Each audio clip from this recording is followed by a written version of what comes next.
Welcome back in, Locked On listeners. Matt, keys to victory for the Detroit Lions. John, I look at the Lions, and they've got to get pressure on Stroud. You mentioned it before. When C.J. Stroud has been under duress and under fire these last few weeks with the O-line issues that you've had, he just hasn't been the same guy. It's basic football. It's the same thing with Jared Goff. Jared Goff has been upright for the last few weeks, and he's been on a roll. Lions picked up Zadarius Smith for opportunities like this. Mentioned Pascal coming back. A guy like Trevor Nowaski coming off the edge might get some opportunities. I think getting pressure and getting in that face of C.J. Stroud. Watch Aleem McNeil coming from the middle and that nose tackle spot too is a very good interior pass rusher. I think that could obviously play a big role in this game. Lions get an interception or two off a bad throw. Also, I just think the Lions have got to stick with what they do. I know it's Sunday Night Football. I know it's prime time. Everybody's going to be watching. This is a really good matchup.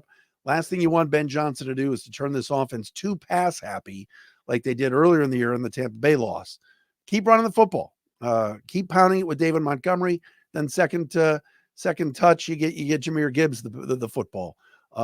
Stay with what's been working, which is ground and pound first, then the play action pass. And number 3, I think field position is huge in this game. Jack Fox is one of the best punters in the league, has really flipped the field a few times this year. Lions are playing a good team. This is a damn good team. They played a good team last week in Green Bay on the road. And they've had a tough schedule here as of late with Minnesota and Dallas. Not that Dallas is good, but that was for you. But let's be honest. Houston's solid. And if they get Nico Collins back, last thing you want to be giving them is a short field. Jack Fox as a weapon in the punting game.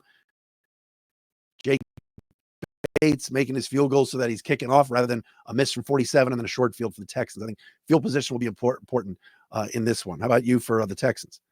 Man, I think the Houston Texans, so they get into the red zone, they're not scoring touchdowns. That's a problem for the Texans this year. And so much so, not only are they not scoring touchdowns in the red zone, but in the last 2 games, you want to know how many points they combined for in the second half? 6. You're not going to beat elite teams that way. And I don't think a lot of people would have thought of saying the Detroit Lions is an elite team, but they are. And they're put together very well. So this is one of those games where I think they need to, pull out all of the stops, but they got to score when they get down in their red zone. They got to put up 7. C.J. Stroud said a couple of weeks ago, we need 7 more than we need 3, and that's a fact. They are not being able to assert themselves offensively in the second halves.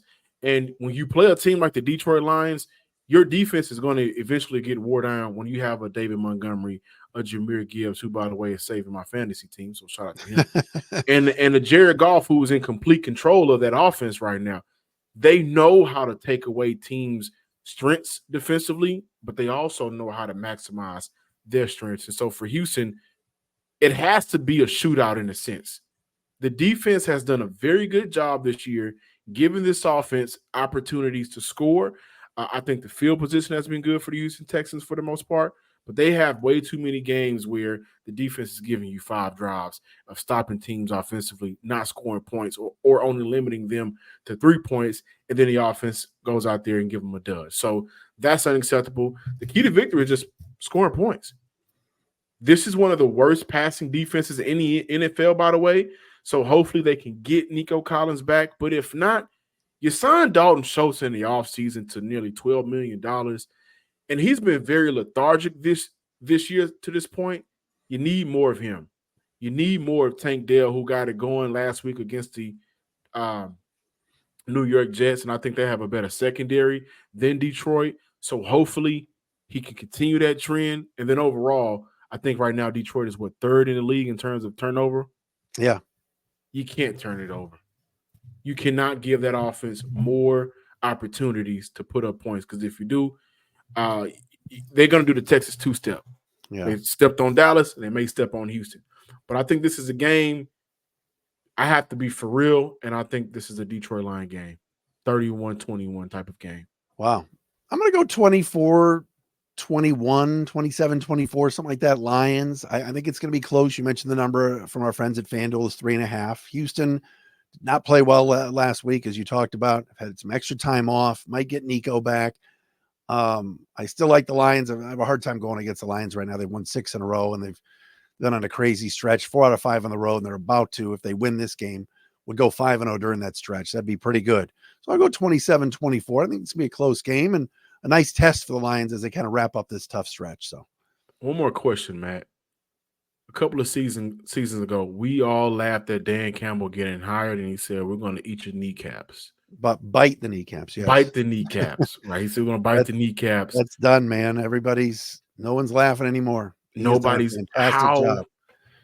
I mean, I don't think we've seen a Detroit Lion coach like this. No.